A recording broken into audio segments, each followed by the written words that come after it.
Très bien, donc bonjour tout le monde. On est le lundi 11 janvier 2021, donc cours avec les DCG. Et donc le thème abordé aujourd'hui, c'est loi de Poisson. Donc ce cours fait suite au dernier cours qu'on a vu ensemble sur la loi binomiale. Et ensuite, à la fin de ce cours-là, je vais vous parler de l'approximation d'une loi binomiale par une loi de Poisson. Et bien sûr, pour pouvoir réaliser cette approximation, il faut bien sûr que la variable aléatoire grand X respecte donc certaines conditions. Donc jusqu'à maintenant, donc on a utilisé simplement, on a parlé de variables aléatoires discrètes. Et donc en l'occurrence, X donc prend des valeurs isolées. Donc X prend des valeurs finies. X peut être égal à 0, à 10, à 50, peu importe. Dans le cas d'une loi binomiale, on a vu que X, la variable aléatoire X, pouvait prendre n valeurs, bien sûr n étant un nombre fini, qu'on appelle un succès. Par exemple, lorsque je vous dis on lance une pièce de monnaie 10 fois et la probabilité d'obtenir face est de 0,4, donc là vous êtes en présence d'une variable aléatoire discrète. Si x associe le nombre de faces, donc les valeurs prises par grand X sont respectivement 0, 1, 2, 3, 4, 5, 6, 7, 8, 9, 10. Et dans ce cas-là, on a dit que grand X suivait une loi binomiale de paramètres n égale 10 et petit p égale 0,4. Donc tout ça est bien compris de tous. Est-ce que tout ça est OK? Est-ce que ça va? Est-ce qu'il y a des points sur lesquels vous voulez que je revienne?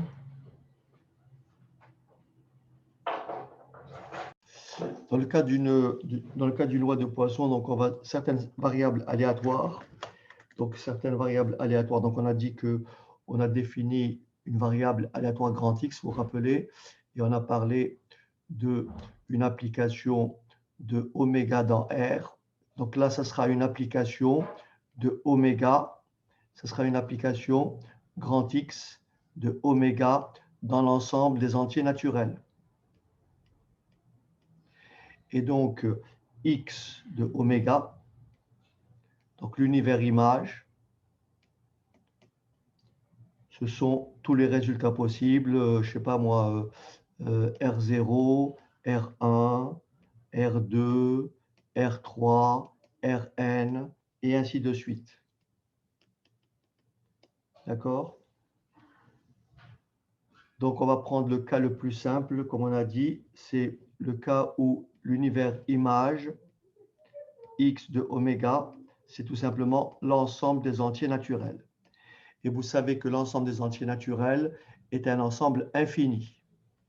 L'ensemble des entiers naturels est composé de 0, 1, 2, jusqu'à l'infini. D'accord?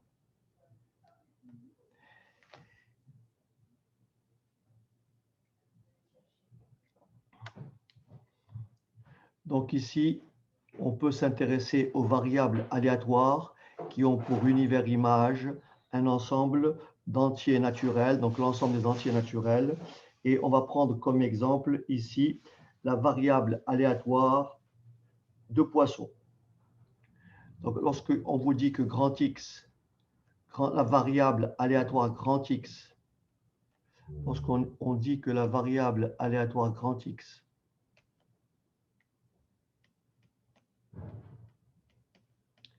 la variable aléatoire grand X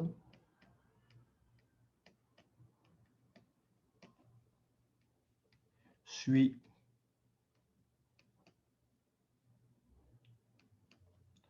une loi de Poisson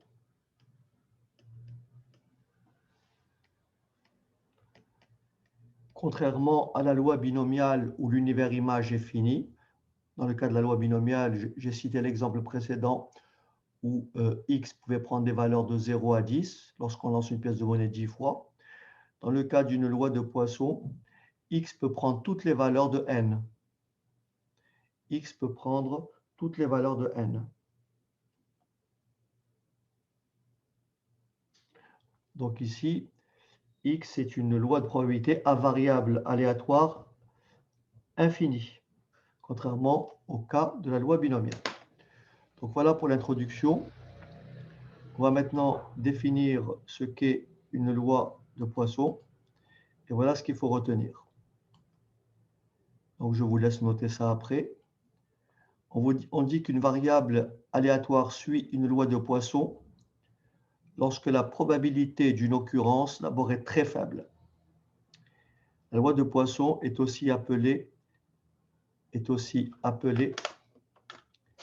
la loi des événements rares. Je vais juste corriger ici. Apparemment, je ne peux pas. Donc, je vais corriger après. Donc, est aussi appelée la loi des événements rares. Alors, une variable aléatoire grand X suit la loi de Poisson de paramètres, ça se lit de paramètres lambda. De paramètres lambda, mais lambda positif. Que l'on note, X suit la loi de Poisson de paramètres lambda. Si la probabilité que X égale K, comme je l'ai dit ici, K prend ses valeurs dans N. K appartient à l'ensemble des entiers naturels. Donc, il prend toutes ses valeurs de 0 à l'infini. La probabilité de X égale K est tout simplement égale à lambda exposant K sur factoriel K exponentielle de moins lambda. Voilà sa loi de probabilité. D'accord? Alors, bien sûr, une fois qu'on sait que grand X suit une loi de Poisson de paramètres lambda, on démontre aisément que l'espérance mathématique de grand X est lambda et la variance de grand X, c'est aussi lambda. Je vous laisse noter ça. Donc, la formule qui est là, donc cette formule, hein, comme je l'ai dit, donc cette formule définit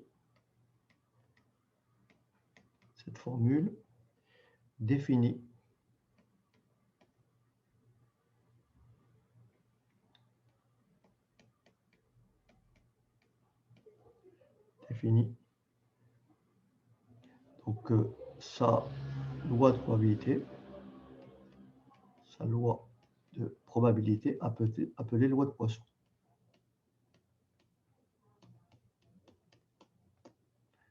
Appelée loi de Poisson. Alors, je vous dis tout de suite, en DCG, vous n'aurez pas à prouver que vous êtes en présence d'une loi de Poisson. Et non, on verra tout à l'heure, on essaiera de trouver un cas. L'énoncé stipulera directement, on vous dira, par exemple, on décide d'approcher une loi binomiale par une loi de Poisson. Ou alors on vous dit grand X suit une loi de Poisson de paramètres. Et on vous demandera de faire des calculs. D'accord? Mais aucunement, vous serez devant une situation où on vous demandera quelle est la loi de grand X et vous allez prouver que c'est une loi de Poisson. Donc ça, ce n'est pas quelque chose qui est attendu en DCG dans le cas de l'U11. Est-ce que vous avez compris ce que je dis?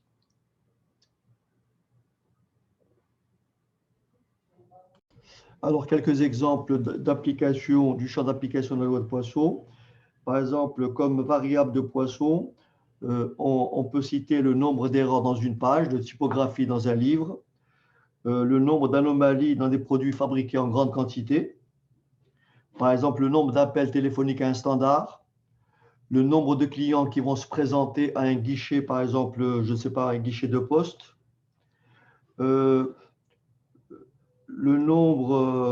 nombre d'impulsions reçues par un compteur dans un intervalle de temps donné. D'accord? Donc, de façon plus générale, c'est des nombres associés à des phénomènes aléatoires dépendant du temps où les événements sont bien sûr indépendants et bien sûr, les événements sont indépendants des événements antérieurs. Autrement dit, lorsque vous êtes devant un guichet de poste et que vous mesurez le nombre de clients qui se présentent au guichet, le fait qu'un client arrive n'est pas lié au fait qu'un client soit arrivé avant. Donc, autrement dit, les événements sont tous indépendants les uns des autres. Et bien sûr, ils se réalisent dans un intervalle de temps très court. Donc, voilà le type d'exemple. Alors, par exemple, ici, on vous dit si grand X est la variable aléatoire, par exemple, hein, si on vous dit que grand X est la variable aléatoire associant le nombre d'appels reçus par un standard téléphonique dans un intervalle de temps de 0 à grand T. Alors grand X suit une loi de Poisson de paramètres égale au nombre moyen d'appels reçus dans cet intervalle de temps. Exemple, on considère dans cet exercice un processus de Poisson. Un magasin reçoit en moyenne 2 réclamations par jour. Un magasin reçoit en moyenne 2 réclamations par jour. Calculez la probabilité pour que mardi prochain, le magasin enregistre 0 réclamation, 2 réclamations, au maximum 3 réclamations. Donc, je vous rappelle la formule. Donc, quand on a grand X qui suit une loi de Poisson de paramètre lambda, la probabilité que grand X égale K est tout simplement égale à lambda exposant K sur factoriel K que multiplie exponentielle de moins lambda. Donc là, on me dit qu'on a un processus de Poisson et que le magasin reçoit en moyenne 2 réclamations par jour.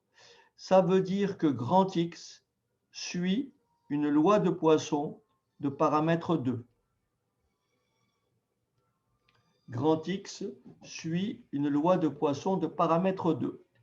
Alors, admettons que je n'ai pas de table et que je veuille calculer la probabilité qu'il y ait 0 réclamation.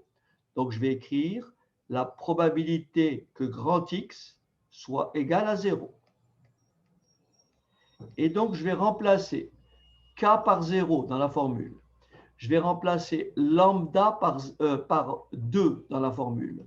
Ce qui va me donner lambda, donc 2, puissance 0, sur 0 factoriel, exponentielle de moins 2. Vous savez que 2 exposant 0, ça fait 1. Factoriel 0, ça fait 1. Il va donc me rester exponentielle de moins 2. Là, vous prenez votre calculatrice. Est-ce que quelqu'un peut me dire combien on lit sur la calculatrice en entrant exponentielle de moins 2? Et là, ça sera notre probabilité. Qui peut me dire combien ça fait? Merci. Merci, Azik. Donc, ça fait 0,135. Ensuite, probabilité qu'il y ait 2 réclamations. Donc, je vais appliquer la même formule et je vais écrire probabilité que x égale 2. Ça va donc, je vais donc écrire lambda exposant 2 sur factoriel 2 exponentielle de moins 2. Je sais que 2 au carré, ça fait 4. Factoriel 2, c'est 2 fois 1, ça fait 2. Ce qui me donne ici 4 divisé par 2 exponentielle de moins 2. Ce qui me donne 2 fois exponentielle de moins 2. Mais exponentielle de moins 2 était à peu près égal à 0,135. Et là, je retrouve 0,270. Est-ce que ça va?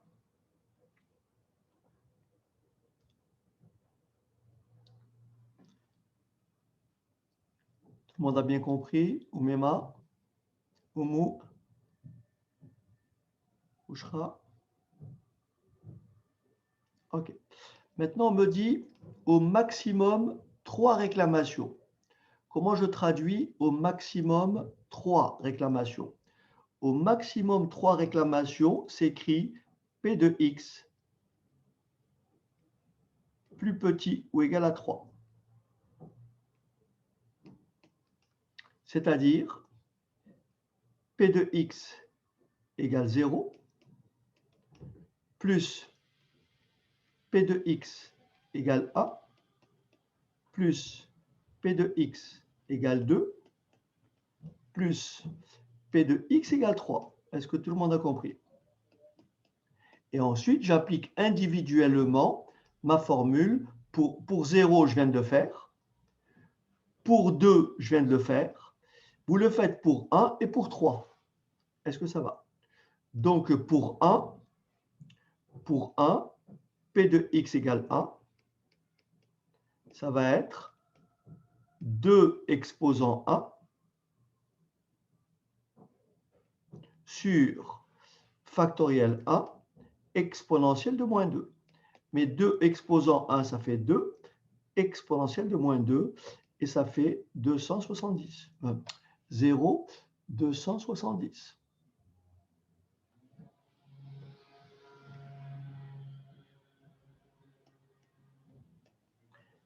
Est-ce que ça, c'est presque égal? Voilà, c'est la même valeur en simplifiant. D'accord?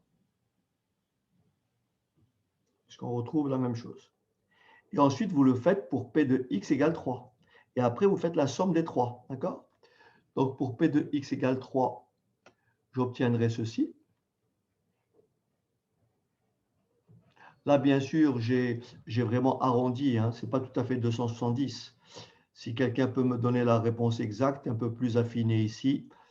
Hein, d'accord? Parce qu'elle n'est pas... Singh m'a donné une réponse, mais elle a été tronquée. Okay? Alors, et maintenant, P de x égale 3.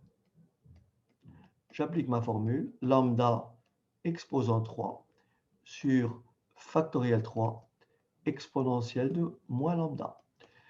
Factoriel 3, 2 puissance 3, ça fait 8.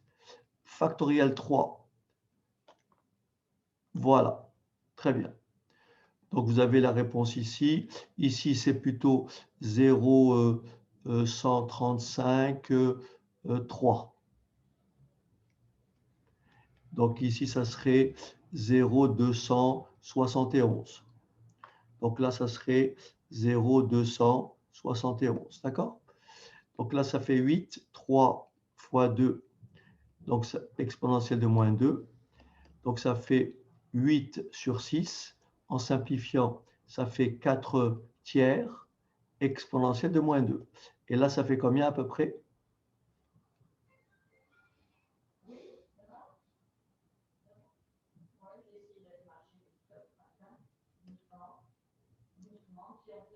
Donc, vous faites cette valeur-là que multiplie 4 tiers. Merci. Merci. Donc, alors attention. OK. Donc, 0, 18, 0,4. OK? Bien.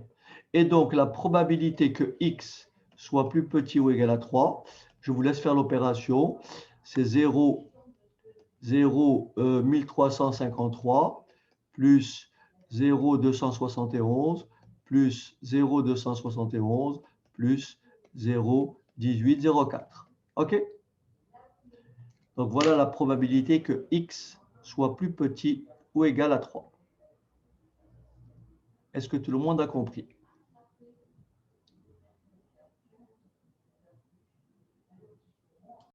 Alors, très bien. Maintenant, alors, bien sûr, là, j'ai fait des calculs, mais il existe ce qu'on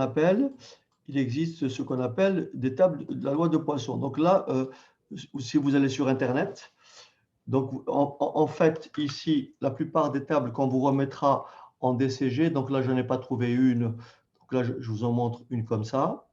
Donc en fait, ici, vous avez toujours indiqué la probabilité que x égale k, donc on vous rappelle toujours la formule, est égale à lambda exposant k sur factoriel k exponentielle de moins lambda.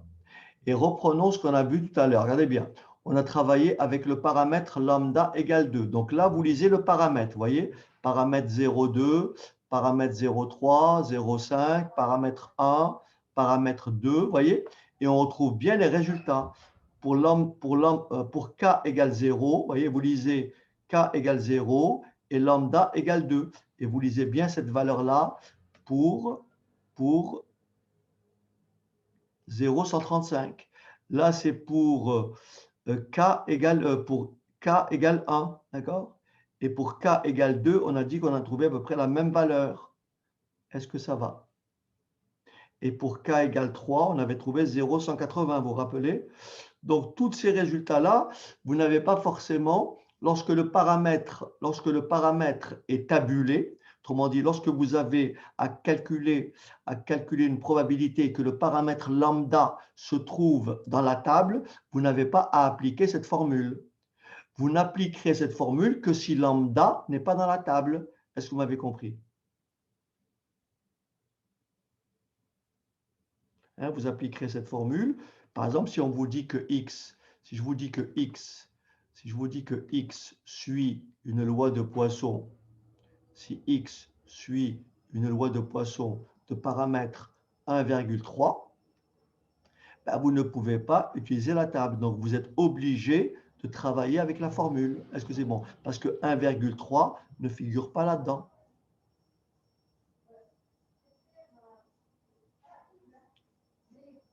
Est-ce que tout le monde a bien compris comment lire la table? Par exemple, cette probabilité-là, par exemple, comment je lis à quoi correspond cette probabilité-là? Elle correspond à quoi? La variable aléatoire grand X suit une loi de Poisson de paramètre combien? De paramètre 6, vous voyez? De paramètre 6. Et la valeur que je lis ici, c'est la probabilité que grand X égale à 9. Est-ce que ça va? Vous voyez, c'est à l'intersection de K égale 9 et de lambda égale 6. Tout le monde a bien compris?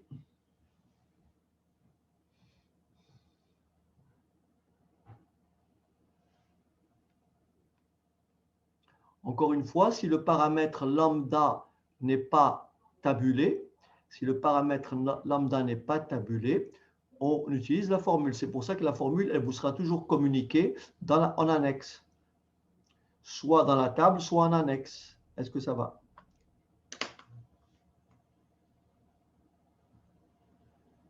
Michel vient de me poser une bonne question. Il me dit, par exemple, pourquoi ce paramètre-là? Pourquoi pour P de X pour ça? Pourquoi il ne donne pas cette probabilité-là? C'est ça, Michel? C'est ça? Voilà. En fait, regardez bien ce qui se passe. Donc ça, c'est très important à voir. Regardez bien. Je me mets ici, par exemple. Regardez, je me mets ici. Paramètre 2, d'accord? OK, Michel? Paramètre 2. Je me mets ici. Là. D'accord? Là, regardez bien. À partir d'un certain rang, tout ce qui vient ici, c'est 0. Oui, parce que la probabilité, elle croît, puis après, elle décroît. Et donc, après un certain rang, donc si on me demande ici, si je reviens à mon cours tout à l'heure, et que j'ai x qui suit la loi de Poisson de paramètre 2, et qu'on me demande de calculer la probabilité que x égale 12, ben, je regarde 12, ben, je ne vois rien, ben, je mets 0. Est-ce que ça va? Oui, ça veut dire 0. OK? C'est ça, signe. En fait, tout ce que vous voyez, la preuve, c'est que ça s'arrête ici. Ça s'arrête à quoi ici? Là, ça s'arrête à quasiment 0. Là, ça s'arrête à 0, 0. Ce qui veut dire que tout ce qui est là, c'est 0. Ça va? Tout le monde a compris? Voilà. Voilà. C'est une bonne question, Michel. Ouais, j'ai manqué de... Il fallait que j'en parle quand même. OK? Donc, je répète, la probabilité pour le paramètre 3, la probabilité, qu'est-ce qu'elle fait? Elle est croissante, vous voyez? Elle croît, et puis elle décroît, et elle va vers 0. D'accord?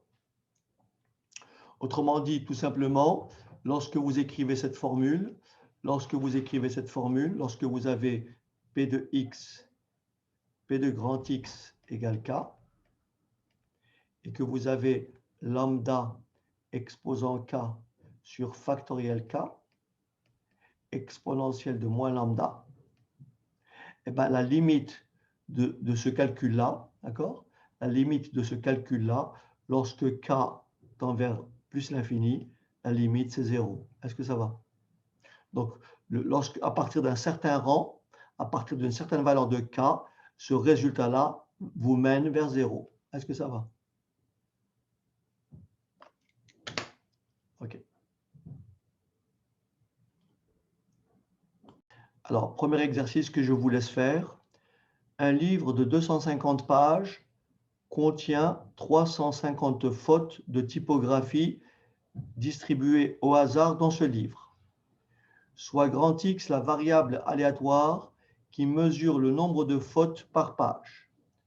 On suppose que grand X suit une loi de Poisson. Déterminez le paramètre de cette loi. Calculez la probabilité qu'une page donnée contienne une ou deux fautes de typographie, au moins 3 fautes de typographie. Allez-y.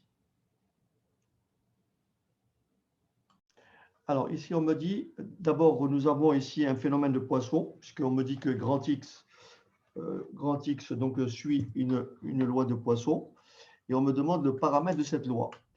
Donc en fait, nous avons un livre de 250 pages, n'est-ce pas? Il suffit de déterminer le nombre moyen de fautes par page.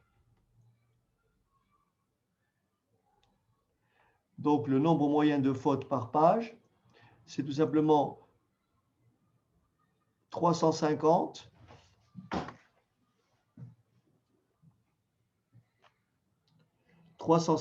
divisé par 250. Est-ce que ça va? Et ça fait combien?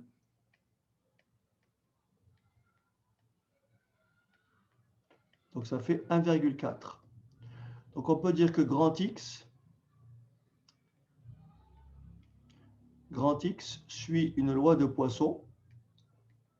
Le paramètre lambda égale à 1,4. Est-ce que ça va? Puisqu'on demande, grand X associe le nombre de fautes par page. 350 fautes dans un livre de 250 pages, ce qui fait en moyenne 1,4 fautes par page. Donc, grand X suit cette loi de Poisson. Et donc, la question est, est-ce que 1,4 est tabulé? Je vois que 1,4 n'est pas tabulé. Est-ce que c'est bon? Par conséquent, je dois faire le calcul. D'accord?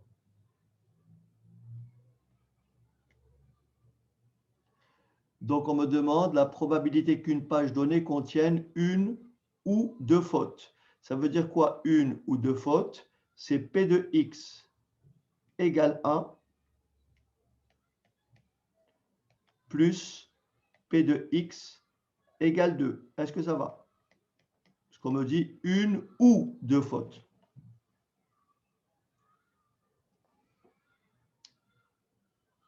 Mais une page ne peut pas contenir à la fois une, d'accord, une ou deux fautes. Donc, c'est P de X égale 1 plus P de X égale 2. Et donc, je vais appliquer la formule ici. Donc, ça fait lambda exposant 1 sur 1 factoriel. Donc là, je ne l'écris pas, mais je l'écris, allez. Exponentielle de moins 1,4. Ça, c'est pour P de X égale 1. Plus lambda exposant K sur factoriel K exponentielle de moins lambda. Est-ce que ça va? Et ça fait combien pour ceux qui ont tapé ça à la machine? Ça fait quelle valeur?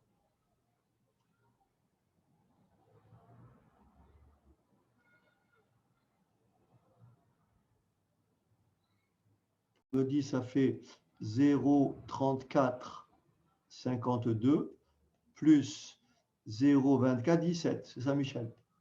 Ce qui fait un total de, ok, 0, on va arrondir, 0,587. Voilà, j'arrondis. Ok. Ou 586,9. 586,9.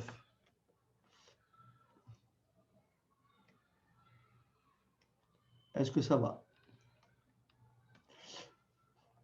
Après, au moins 3 fautes. Qu'est-ce que c'est au moins 3 fautes? Ça s'écrit P de X plus grand ou égal à 3. Et dans ce cas-là, il vaut mieux passer par l'événement contraire et écrire 1 moins P de X strictement plus petit que 3. Est-ce que ça va?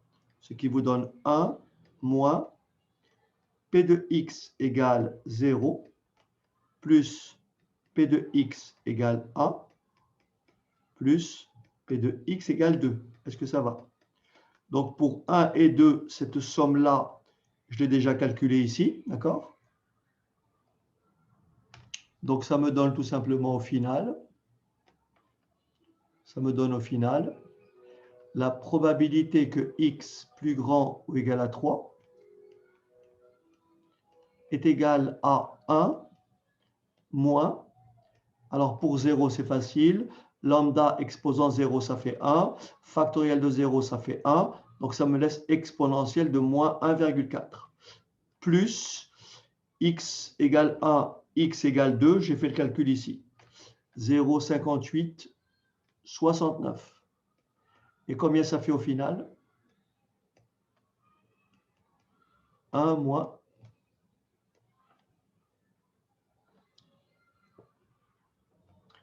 Non, non, vous avez, Michel, tu as oublié celui-là. Il faut rajouter exponentielle de moins 1,4. À ça, il faut rajouter ça, d'accord? Tu as oublié celui-là, Michel. C'est pas simple. Il y a aussi le 0, hein, d'accord? Alors, combien ça fait ici au total? Ça plus ça.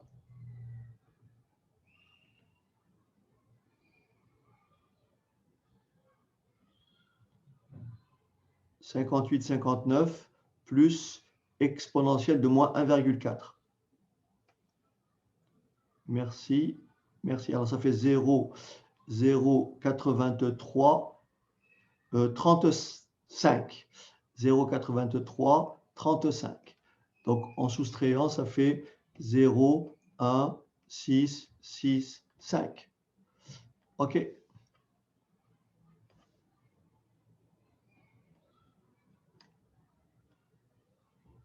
C'est bon?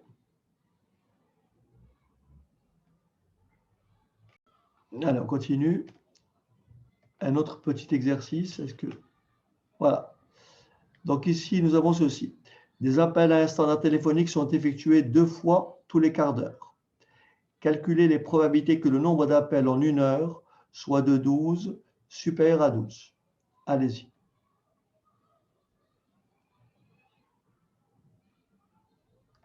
Donc ici, dans des appels à un standard téléphonique sont effectués 2 fois tous les quarts d'heure. On me demande les probabilités que le nombre d'appels en 1 heure soit de 12 et supérieur à 12. Alors, donc ici, vous avez compris, si on effectue 2 appels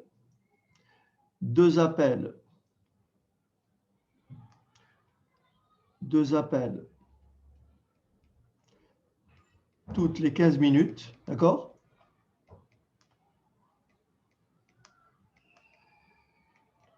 Toutes les 15 minutes équivaut à, donc dans 1 heure, il y a 4 fois 15 minutes, n'est-ce pas? Équivaut à, en moyenne, 8 appels en 1 heure. Est-ce que ça va? 8 appels en 1 heure. Et donc, ce qui veut dire que la variable aléatoire grand X qui associe le nombre d'appels en 1 heure suit une loi de Poisson de paramètre lambda égale 8. Est-ce que ça va? Donc, ce qui veut dire que le paramètre de la loi de Poisson, c'est lambda égale 8. Est-ce que ça va? Et on me demande la probabilité qu'il y ait exactement 12 appels. Donc, P de X égale 12. Alors, je regarde si ma table... Voilà. Apparemment, je n'ai pas la valeur 12 dans ma table. Donc, je suis obligé de le faire manuellement. D'accord? Et donc, ça me donnera lambda exposant k sur factoriel k exponentielle de moins lambda. Ah oui, donc je ne l'ai pas, parce que je n'ai pas poussé. OK. Pourquoi? Je ne vois pas. Qu'est-ce qui te fait dire ça?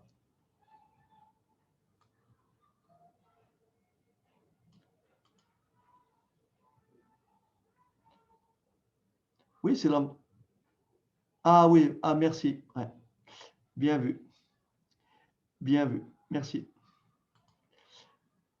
J'ai fait effectivement une petite erreur de... c'est le paramètre, c'est lambda égale 8. Pardon. J'ai confondu paramètre et donc effectivement sur ma table, le paramètre 8 est bien tabulé, n'est-ce pas? Donc je lis P de x égale 12. Est-ce que vous êtes d'accord? Ça fait cette valeur-là. Hein, P de x égale 12. C'est cette valeur-là. Donc 12, 8. Ça fait 0, 0,72, c'est ça?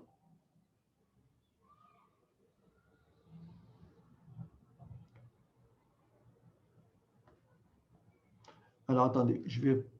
Parce que là, avec ce que j'ai écrit en dessous, j'ai du mal. Donc là, je suis à 12, 12 et 8.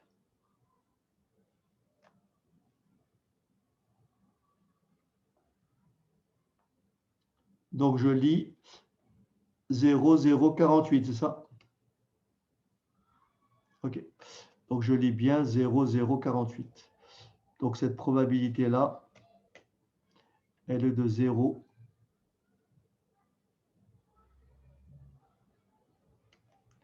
Donc là, elle est de 0. Donc lecture directe dans la table, 0,048. OK.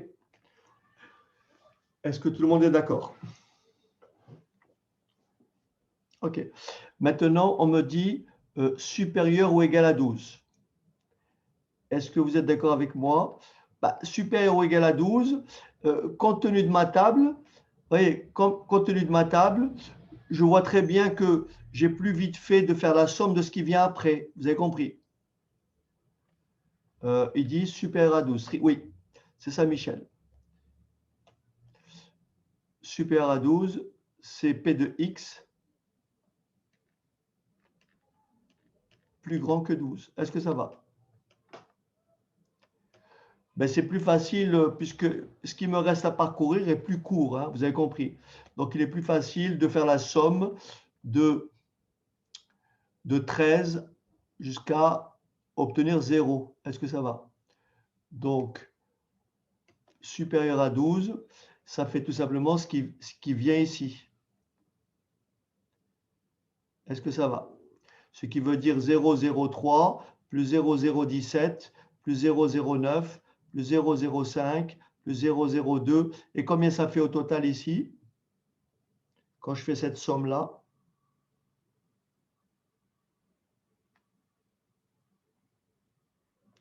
merci, ça fait 0,064. Donc ça fait 0,064.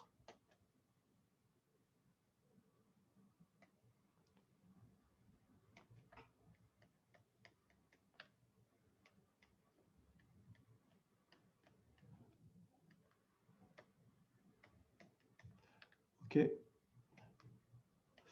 0,064. Ou alors, mais c'était plus lent de faire 1 moins P de x plus petit ou égal à 12. Hein. C'est beaucoup plus long de faire ça. Parce que ça m'a fait additionner jusqu'à 12. Hein. Sauf si j'ai une table cumulative. Si j'ai une table cumulative de probabilité, celle qui cumule les probas, effectivement, cette formule-là est mieux. D'accord? Si j'avais une table qui me donne les valeurs cumulées. Elles existent. Et dans ce cas-là, cette formule est mieux que celle-ci. D'accord? Est-ce que tout le monde a compris? Ça va? OK. un autre exercice. Attention là, on ne verra pas tout, donc je le ferai en deux temps. D'abord, voilà, ici vous avez ce qu'on appelle nombre de fautes et on a deux stagiaires. Donc là, je vais juste remonter un peu pour vous donner le temps. Je vous recommande de prendre d'abord ce tableau-là. Donc, en fait, il y a un cadre qui va embaucher deux stagiaires. Une des deux stagiaires, elles ont toutes les deux réalisé des travaux de traitement de texte. D'accord? Afin de faire son choix,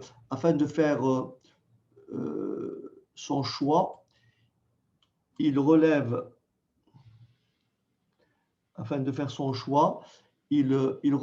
page par page les fautes dans le rapport de stage. Donc, voilà les fautes commises par le stagiaire A et les fautes commises par la stagiaire B. D'accord? Oui, c'est bien, il n'y a pas de problème. C'est très bien. Alors, donc là, le nombre de fautes, ça va de 0 à 6. Le maximum, c'est 6. Donc, la stagiaire A a commis ces fautes-là. Donc, 22 fautes, 0 faute sur 22 fois. Elle a commis une faute 22 fois. Elle a commis 2 fautes 11 fois. Elle a commis 6 fautes 0 fois. La stagiaire B, elle a commis 0 faute 7 fois. Elle a commis 5 fautes 2 fois. Donc, question numéro... Donc, je vous laisse relever le tableau. Afin de faire son choix, donc, il relève page par page les fautes dans le rapport de stage. Question. Calculer la moyenne et l'écart type du nombre de fautes par page. En supposant que ces variables suivent une loi de Poisson, quel stagiaire embaucher? Petit 3, dans l'hypothèse où la stagiaire A est embauchée, calculer la probabilité que le nombre de fautes par page soit inférieur ou égal à 1. Et enfin, dernière question, dans une note de 4 pages, quelle est l'espérance mathématique du nombre de fautes?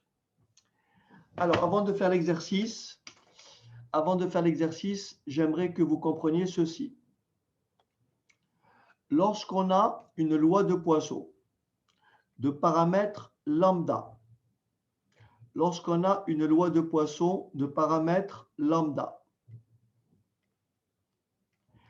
on sait que l'espérance mathématique de grand X est égale à la variance de grand X. Et l'espérance mathématique égale à variance égale à lambda, c'est-à-dire le paramètre de la loi de Poisson. Donc ça, ces résultats-là se démontrent très simplement, et je pense avoir fait une vidéo là-dessus pour ceux qui sont intéressés par l'aspect purement mathématique. Maintenant, ce qu'il faut savoir, lorsque vous avez une distribution statistique, en présence d'une distribution statistique, lorsque vous êtes en présence d'une distribution statistique, comme c'est le cas ici, j'ai deux relevés statistiques. Les fautes réalisées par la stagiaire A et nombre de fautes et celles réalisées par la stagiaire B. Il faut savoir ceci. Lorsque vous calculez la moyenne, qui est égale à la somme des NIXI, lorsque vous calculez la moyenne, qui est égale à la somme des NIXI, divisé par grand N. Et lorsque vous calculez la variance de X, en utilisant la formule la plus simple, qui est égale à la somme des NIXI au carré sur grand N, moins X bar au carré. Ben, si vous arrivez à une moyenne qui est très proche de la variance, si vous arrivez à une moyenne qui est très proche de la variance, eh bien, vous direz que cette distribution statistique est distribuée ou suit une loi de Poisson de paramètres lambda égale à la moyenne. Donc ici, vous allez calculer X bar. Vous allez calculer la variance. Ici, vous allez calculer X bar. et vous allez calculer la variance. Effectivement, si vous trouvez une moyenne très proche de la variance, vous pourrez aisément dire que la variable suit une loi de Poisson. Mais là, on dit qu'on suppose que ces variables suivent une loi de Poisson. Mais là, vous allez le constater lorsque vous allez faire le calcul.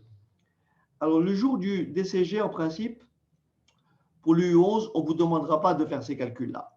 Et donc là, si vous permettez, nous, on fera ça à la calculatrice tout à l'heure.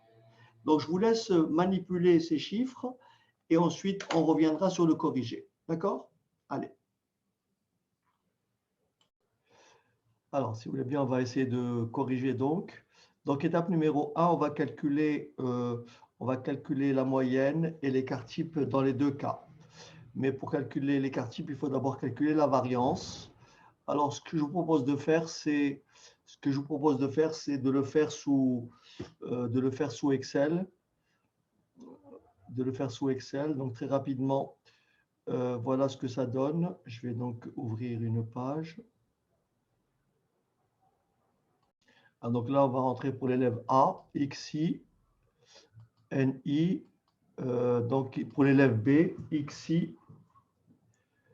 Pour le stagiaire B, XI. Alors, on va centrer. Voilà. NI.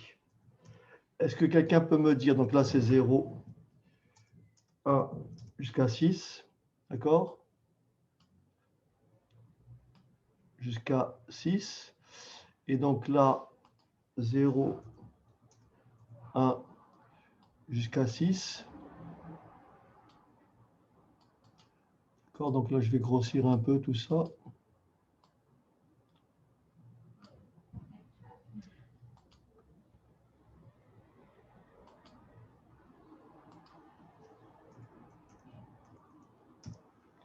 Ok.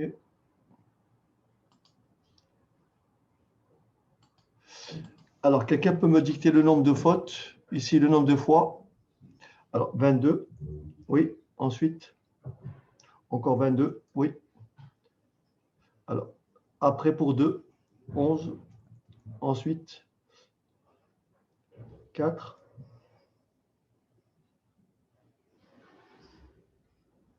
1. 0. Comme ça? Est-ce que c'est bon? OK. Alors, pour l'élève, le stagiaire B, 7, 13, 13, 9, 5, 2, 1. Ça va? OK. Alors, on va calculer pour la moyenne, il faut faire NIXI. Donc ici, pareil, NIXI. Pour calculer, alors là, apparemment, ça n'a pas pris. Je suis à 18. OK.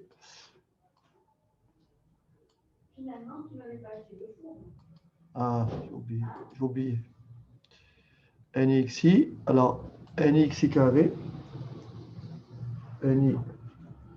NIXI carré. Et donc là, pareil, NIXI carré. Pour calculer, donc, on a dit l'écart type.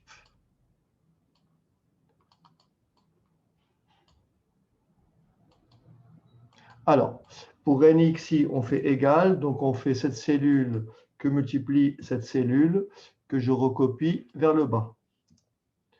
Et que je recopie vers le bas, voilà. Ensuite, NXI carré, on fait cette cellule que multiplie cette cellule, voilà, que je recopie vers le bas. D'accord? Donc ici, NIXI pour le stagiaire A, on fait NI que multiplie XI. On tire la formule vers le bas. Ici, on fait NI XI que multiplie XI pour faire NI XI carré. Et on recopie vers le bas.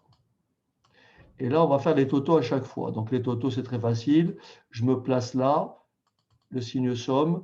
Et cette formule-là, je vais la recopier partout. Donc là, je vais choisir là. OK. Et je vais choisir une couleur. Donc ça, c'est les totaux. Et cette formule-là, je la recopie vers la droite. Donc ici, les totaux que je recopie vers la droite. OK. Alors, on va calculer la moyenne dans le premier cas, la moyenne. La moyenne, donc la moyenne, c'est quoi? C'est la somme des valeurs, c'est la somme des NIXI. Donc, c'est 60.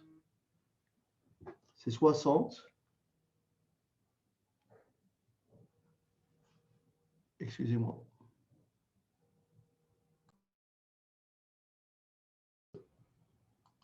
Alors, donc ici, la moyenne, on fait égal. Donc, la somme des NIXI divisé par grand N. Donc, ça, c'est la moyenne de faute. Et ça fait 1. Pour la stagiaire B, la moyenne, donc ici, je vais calculer la moyenne. Alors, la moyenne, c'est pareil, c'est la somme des NIXI divisé par grand N. Donc, voilà pour la stagiaire B. Maintenant, la variance. La variance. La variance, c'est quoi? C'est la somme des NIXI carré. Donc, c'est ça. Divisé par, pardon, la variance. C'est la somme des NIXI carré. Divisé par grand N. Donc, divisé par 60. Moins la moyenne au carré. La moyenne au carré, mais 1 au carré, ça fait 1. Voilà. Donc ça, c'est ma variance. La variance ici, c'est tout simplement égal, pareil, la somme des NIXI carré divisé par grand N, divisé par 50, moins la moyenne au carré. La moyenne au carré. Et je valide. Très bien. Ensuite, l'écart type, c'est tout simplement la racine carrée de la variance. Donc, c'est racine, donc c'est la racine carrée de ce que j'ai trouvé ici. Donc, ça, c'est l'écart type de grand X, de X, pardon. Et donc, là, on va calculer l'écart type pour la stagiaire B. Voilà. Donc, je fais égal racine. Donc, racine, voilà, de la variance. Bien. Alors maintenant, si vous permettez, je reviens à ce qu'on disait. Ici, qu'est-ce que vous remarquez? Vous remarquez que la variance,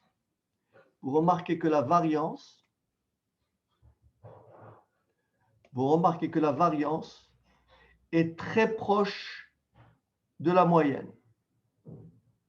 Vous remarquez que ici, la variance est très proche de la moyenne. Donc, dans ce cas-là, je dirais que grand X suit une loi de Poisson de paramètre lambda égale à 1. Et ici, je dirais que grand X suit une loi de Poisson de paramètre, on va arrondir, de paramètre 2. Est-ce que vous avez compris? Dans les deux cas, la moyenne est très proche de la variance. Est-ce que vous avez compris ce raisonnement? Donc, dans les deux cas, mes deux distributions statistiques seront distribuées selon une loi de Poisson. Et du reste, regardez bien. Regardez bien. Regardez bien. Est-ce que vous avez la table devant vous? Est-ce que vous avez la table devant vous? Non, vous ne l'avez pas. Je vais prendre le paramètre 1. Regardez, je prends le paramètre 1, je relève quelques valeurs pour lambda égale 1. Regardez bien. Je relève quelques valeurs pour lambda égale 1. Regardez, j'écris P de x égale 0. Pour lambda égale 1, P de x égale 0, ça fait 0,368. Est-ce que vous êtes d'accord? Pour le lambda égale 1. P de x égale 1. C'est pareil, P de x égale 1, ça me fait à peu près 0,368. Est-ce que ça va? Ensuite, pour P de x égale 2. Pour P de x égale 2. Ça me fait, P de x égale 2, ça me fait à peu près 0,184. OK. Je reviens à ma feuille Excel. Ah zut, je vais raccourcir ici, parce que là, vous ne voyez pas le tableau. Je vais juste réduire un peu ça, pour que vous puissiez voir ce qui est décrit. Voilà. OK. Je vais encore réduire un peu. Voilà.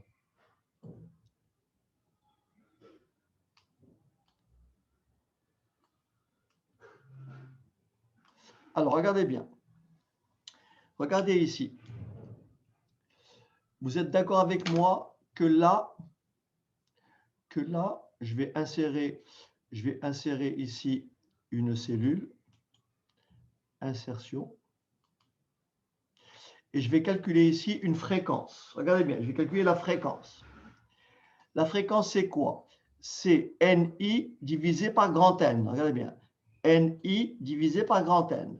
Donc, je vais taper ici égal 22 divisé par 60. Et je recopie ma formule vers le bas.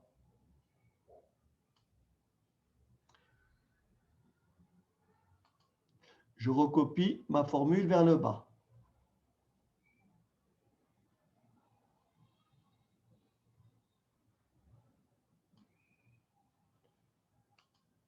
Donc là, je peux considérer, excusez-moi, excusez-moi, je corrige.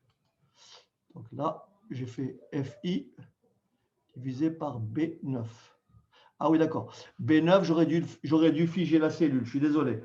J'aurais dû faire F4 pour figer la cellule, ce qui explique la division par 0. Voilà. Ah zut. F4, il ne connaît pas. Alors, F4, tac, tac, tac, tac, je vais mettre des dollars. Alors, le problème, c'est que j'ai un clavier numérique et le F4, il ne connaît pas. Donc, il faut que je cherche le dollar pour... je sais, je vais mettre le dollar. Le problème, c'est que j'ai pas mon clavier numérique, il m'a coûté très cher, mais en fait, il ne fonctionne pas pareil. Alors, il faut que je retrouve le dollar. Il est où le dollar? Il est où le dollar? Je ne sais pas. Il est où? Bon, c'est pas grave. C'est pas grave. Je ne vais pas recopier la formule. Je n'ai pas le temps. Je ne vais pas recopier la formule. Je vais effacer tout ça. Et je vais donc faire égal. Égal, donc cette valeur divisé par cette valeur, par 60. Ah.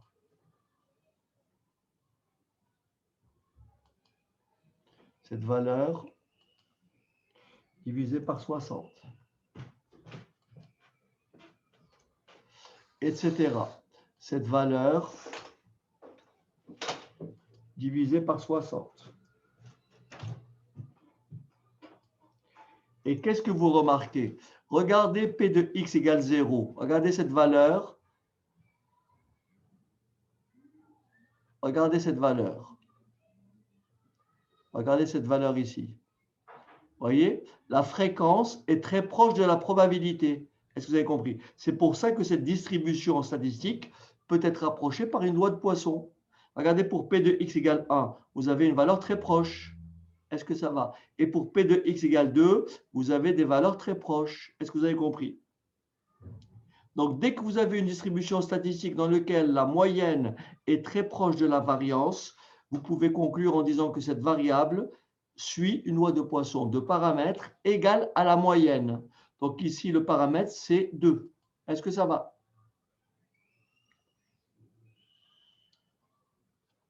Bien. Je vais maintenant pouvoir répondre à la question numéro 1. Donc, je reviens à mon exercice. On me dit calculer la moyenne et l'écart type en supposant que ces variables suivent une loi de Poisson. D'après vous, quel stagiaire embaucher, d'après ce que j'ai ici? Quel stagiaire vous allez embaucher? La A ou la B? Pourquoi Michel? Pourquoi la A? Parce que le nombre moyen de fautes, vous me suivez ou pas? Le nombre moyen de fautes est égal à 1. Voilà. Alors que la stagiaire B a en moyenne 2 fautes. Est-ce que c'est bon? Voilà, c'est tout. OK? Ensuite, dans l'hypothèse où la stagiaire A est embauchée, calculez la probabilité que le nombre de fautes par page soit inférieur ou égal à 1. Donc, vous avez compris que, donc ici, nous avons forcément, je l'ai écrit tout à l'heure, nous avons forcément grand X qui suit une loi de Poisson de paramètre combien? 1. Et on me demande la probabilité que le nombre de fautes par page soit inférieur ou égal à 1. On me demande de calculer P de x plus petit ou égal à 1. Est-ce que ça va? Ce qui fait P de x égale 0 plus P de x égale 1. Est-ce que ça va? Alors, dites-moi combien vous lisez pour 0. On l'avait écrit tout à l'heure. 0 combien? 0,3 combien? Pour 0, on a dit, pour 0, on a dit 0,368. D'accord?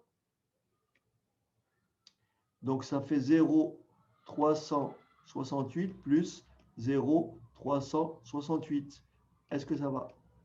Ce qui fait 16, 13, 7. OK? Pardon. Est-ce que ça va?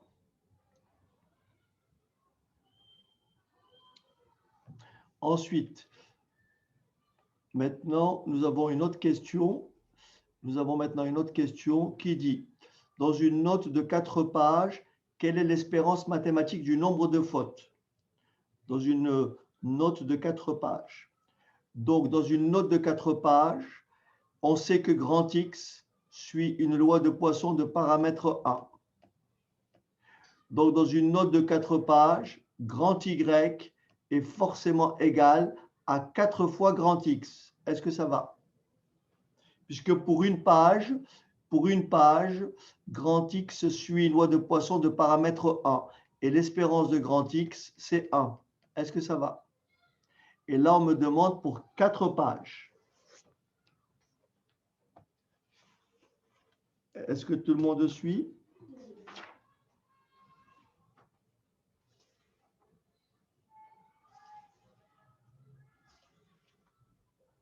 Donc, le nombre de fautes dans une page est un phénomène indépendant du nombre de fautes dans les autres pages. Il y a indépendance entre les fautes d'une page et les fautes d'autres pages. C'est pour ça que si on appelle Y le nombre de fautes dans une note de 4 pages, je ne sais pas ce qui s'est passé là. Alors, attendez. Donc, je répète, si on appelle grand Y le nombre de fautes, le nombre de fautes dans une note de 4 pages, nous avons bien sûr grand Y est égal à 4x. Est-ce que ça va? On me demande donc l'espérance mathématique, et là, j'applique mon cours.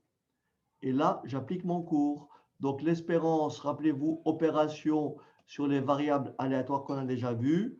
L'espérance de Y est égale à l'espérance de 4 fois X est égale à 4 fois espérance de X, mais l'espérance de X, c'est 1. Ce qui veut dire que l'espérance de Y, c'est 4. Est-ce que ça va?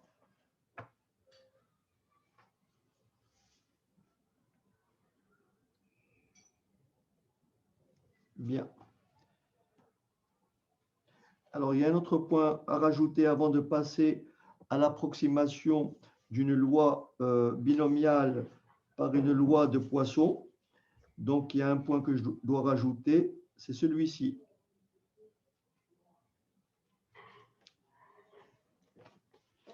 c'est celui-ci. Alors, je vais prendre une page. Est-ce que je peux effacer, tourner la page, c'est bon? Je peux effacer? OK. Alors, je vais donc prendre une autre page.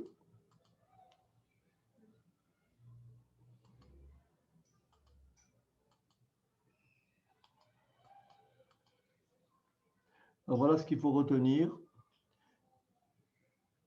Voilà ce qu'il faut retenir. Si grand X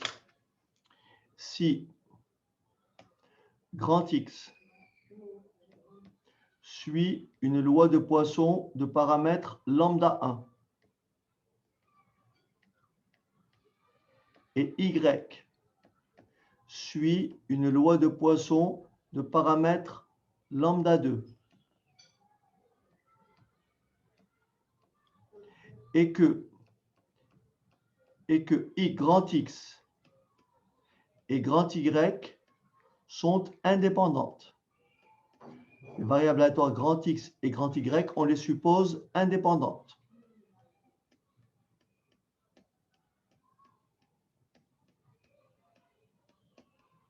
Alors, il faut savoir. Alors, grand X plus grand Y va suivre une loi de Poisson de paramètre lambda 1 plus lambda 2. Est-ce que vous êtes d'accord?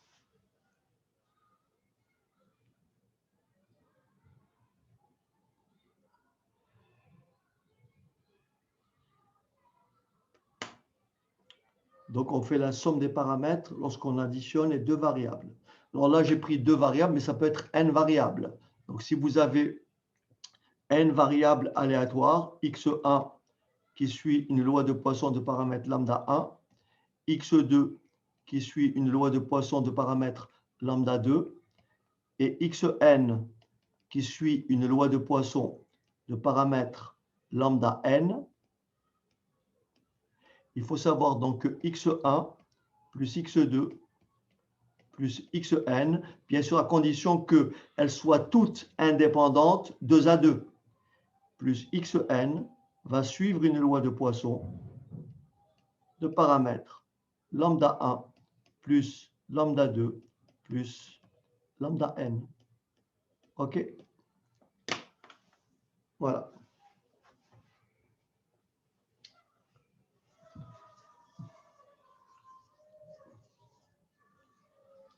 Est-ce que ça va?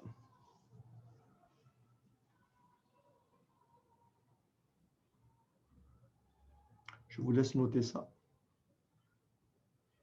Très bien. On va passer maintenant à ce qu'on appelle l'approximation d'une loi binomiale par une loi de Poisson. Une loi binomiale de paramètre NP peut être approchée par une loi de Poisson de paramètre n fois p si n est plus grand ou égal à 30, petit p est plus petit que 0,1 et n fois p est plus petit que 15. D'accord? Donc ça, ce sont les conditions d'approximation d'une loi binomiale par une loi de Poisson. Donc une loi binomiale de paramètre NP peut être approchée par une loi de Poisson de paramètre n fois p, qui est le paramètre de la loi de Poisson, si n est plus grand ou égal à 30, si petit p est plus petit que 0,1 et si n fois p est plus petit que 15. Est-ce que ça va? Donc, je vous laisse noter ça. Alors, très rapidement, est-ce que j'ai un exemple qui peut traduire ça?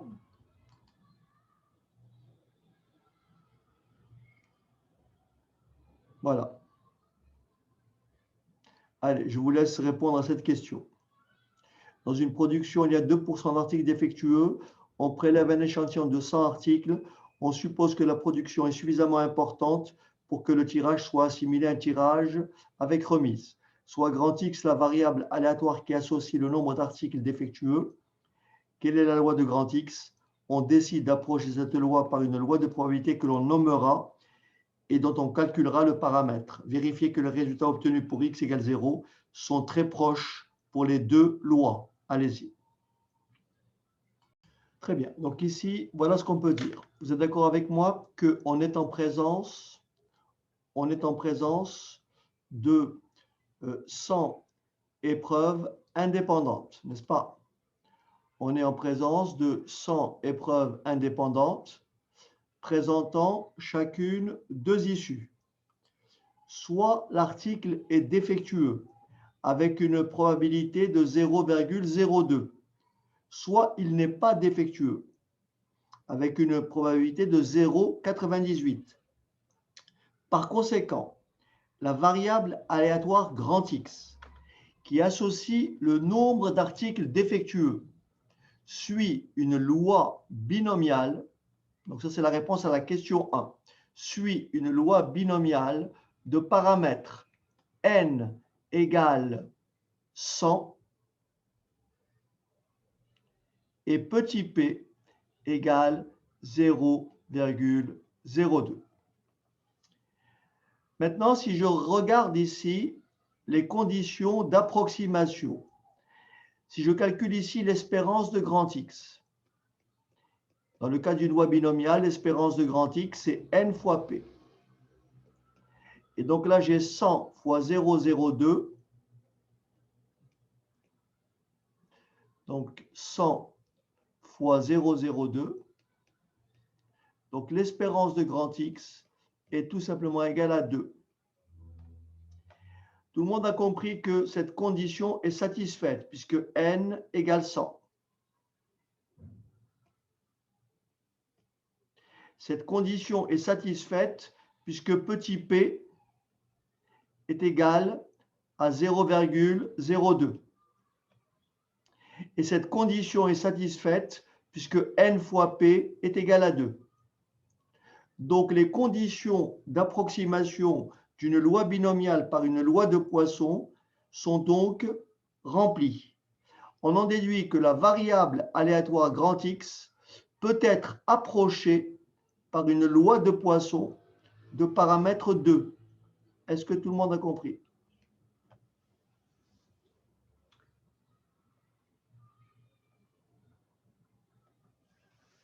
Est-ce que ça va? Donc lorsque n est très grand et lorsque p est très petit, une loi binomiale peut être approximée ou approchée par une loi de Poisson. Et on me demande de vérifier les résultats pour x égale 0. Alors je vais le faire pour la loi binomiale. Je vais donc calculer la probabilité que x égale 0. Ça veut dire 0 succès. Ça veut dire combien d'échecs? Ça veut dire 100 échecs. Est-ce que quelqu'un peut me dire combien ça fait? 0,98 exposant 100. 0,98 exposant 100. Ça fait 0 combien?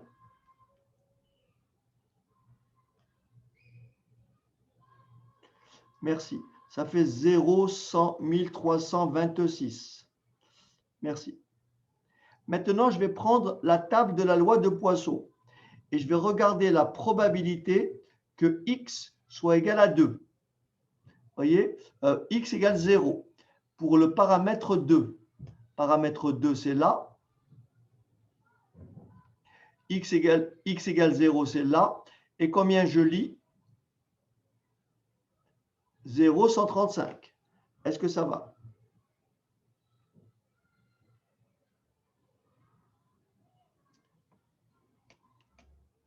J'en déduis que dans le cas de la loi de Poisson, donc la probabilité que y égale 0, en appliquant la loi de Poisson, je lis combien j'avais dit? Je lis combien? 0. Combien on a dit sur la table? 0,135. OK, merci. Donc vous voyez que au millième près, nous avons presque la même probabilité. Est-ce que c'est bon? C'est la raison pour laquelle cette probabilité-là est très proche de celle-ci. Est-ce que ça va?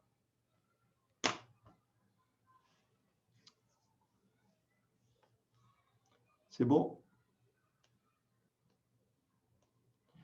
Alors pour finir, un exercice donc de de DCG, extrait d'un exo de DCG, alors qui dit ceci. Alors je vais essayer de grossir un peu.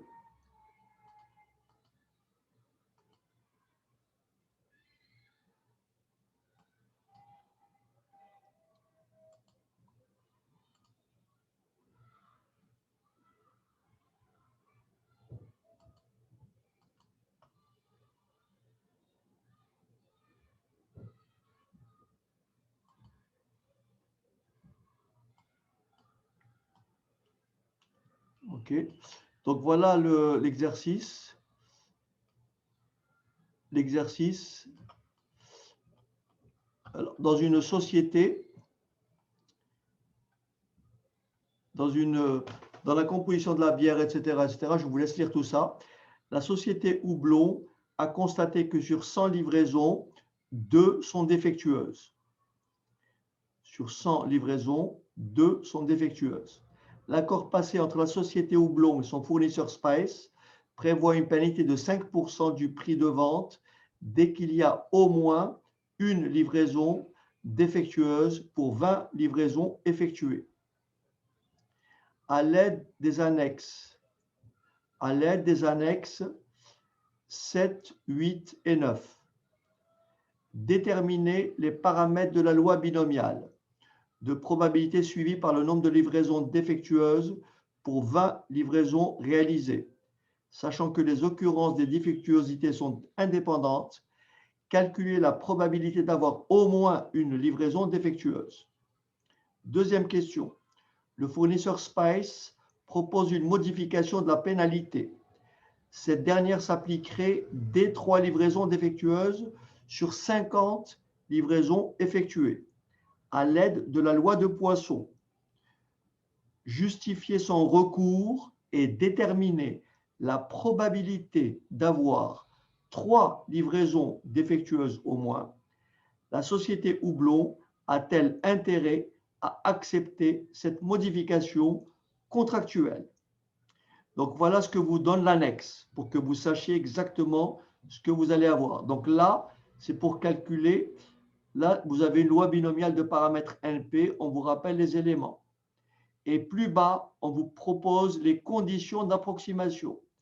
Donc une loi binomiale de paramètres NP peut être approchée par une loi de Poisson de paramètres N fois P.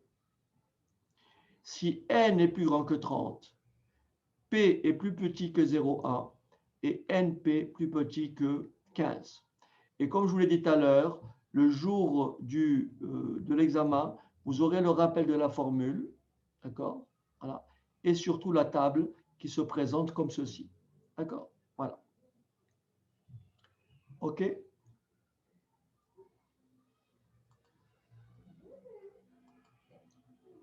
OK, donc je vous laisse donc travailler sur la question. Je reviens simplement pour que les gens puissent voir. Donc je laisse le texte. Je vais grossir un peu plus peut-être. Voilà. Voilà le texte.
Allez, je vous propose donc, si vous voulez bien, de corriger déjà la question 1. OK? Donc ici l'entreprise donc Houblon se fait livrer par son fournisseur Spice et elle a constaté que sur 100 livraisons, 2 sont défectueuses. Ça veut dire que la proportion de livraisons défectueuses est de 2 sur 100.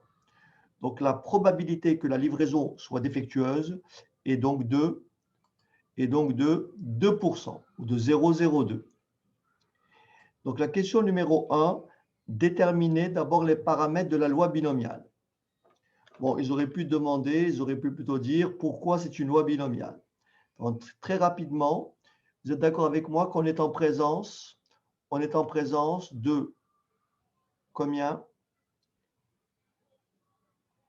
De 20 épreuves indépendantes, présentant chacune 2 issues. Soit la livraison est défectueuse avec une probabilité de 0,02, soit elle ne l'est pas avec une probabilité de 0,98. Par conséquent, la variable aléatoire grand X donc suit bien une loi binomiale de paramètres n égale 20 et de probabilité 0,02. Est-ce que ça va?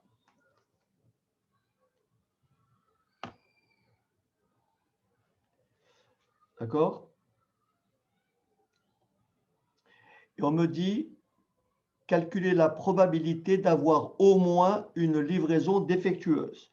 Bien sûr, on rappelle le cours. Au moins une livraison défectueuse, c'est P de grand X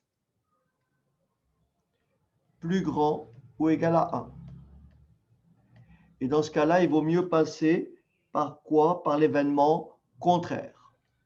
1 moins P de X strictement plus petit que 1, c'est-à-dire 1 moins P de X égale 0. Alors bien sûr, je peux écrire la formule en général et donc écrire que c'est égal à 1 moins C 20 0 qui est égal à 1 que multiplie 0,02 exposant 0 qui est égal à 1. Forcément, si j'ai 0 échec, j'aurai 20 succès.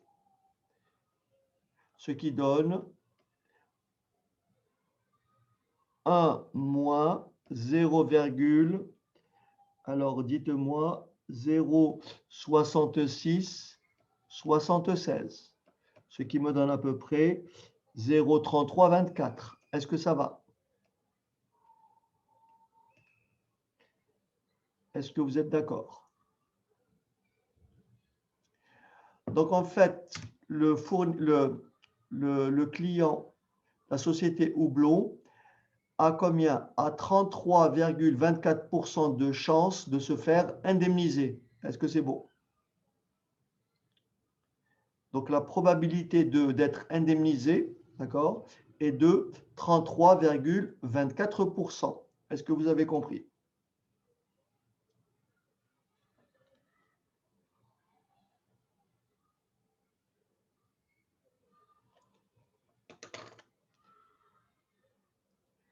Est-ce que je peux effacer et passer à la suite?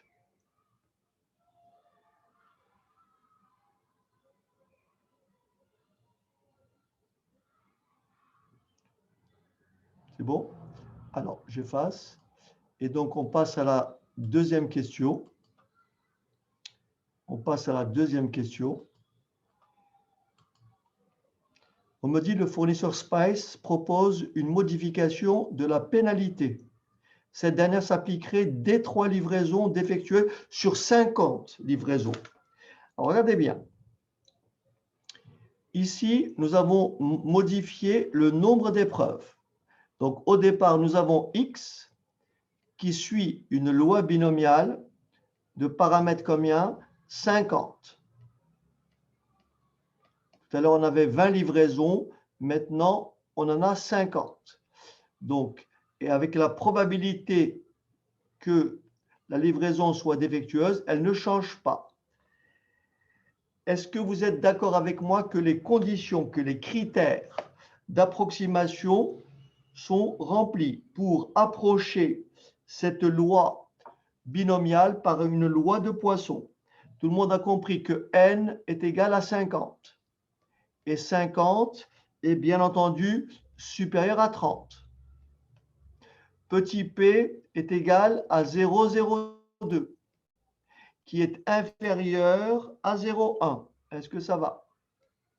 Enfin, la troisième condition, n fois p, est égal à 50 fois 0,02, ce qui me donne 1, et 1 est inférieur à 15. Par conséquent, les conditions d'approximation de cette loi binomiale par une loi de Poisson sont remplies. Donc, je peux définir une variable aléatoire y qui suit la loi de Poisson de paramètres combien? De paramètres n fois p égale à 1. Est-ce que ça va? Pourquoi n fois p égale à 1? Parce que n fois p, c'est 50 que multiplie 0,02, ce qui vous donne 1. Est-ce que ça va?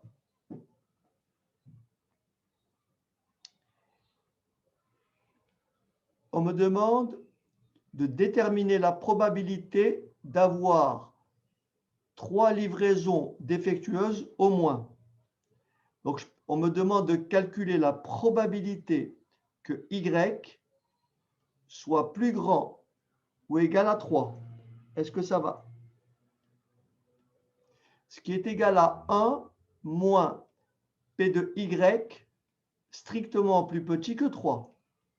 Ce qui me donne 1 moins la probabilité que y égale 0 plus la probabilité que y égale 1 plus la probabilité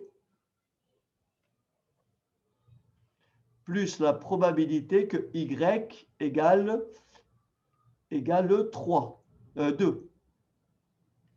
Est-ce que ça va? Je prends la table de la loi de Poisson qui se trouve tout en bas, d'accord? Je prends ma table de la loi de Poisson qui se trouve dans l'annexe et je prends le paramètre 1 et je fais la somme de ces trois valeurs. Est-ce que ça va? Puisque je fais 0, 0, 1, 2. Est-ce que tout le monde a compris? Et je fais 1 moins cette somme-là.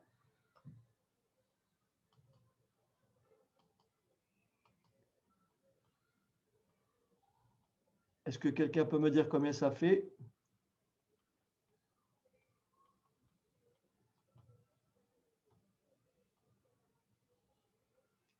Donc, ça fait 1 moins. Alors, attendez, je ne vois pas le. Voilà.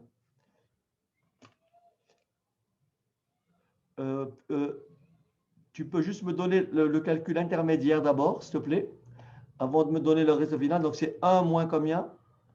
1 moins 0. Ok, merci. 0,9197. Ce qui me donne au final combien? 0,0803. C'est ça? Ok, merci. Donc, ensuite, question subsidiaire. On me dit, la société Houblon a-t-elle intérêt à accepter cette modification contractuelle? Est-ce que vous êtes d'accord avec moi que dans le premier cas, la société était indemnisée avec une probabilité, rappelez-vous, qui était égale à combien? À peu près autour de 33%, on avait trouvé, c'est ça?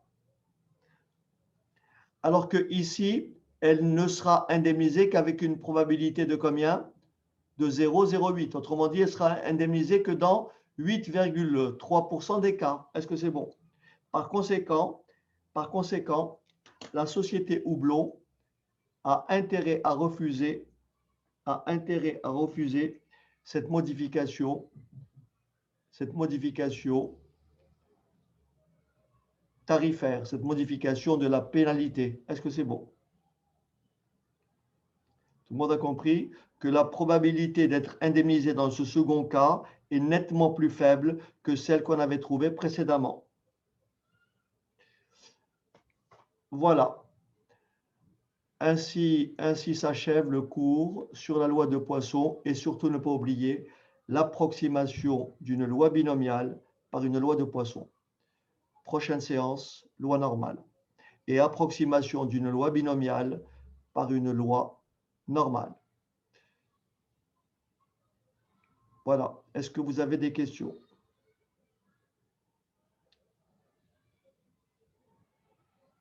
Tout est OK? Et est-ce que Oumo est revenu? Allez, c'est bien, Oumo. Okay. Bien. Allez, je vous dis bonne journée et donc à très bientôt. Et travaillez bien. Au revoir.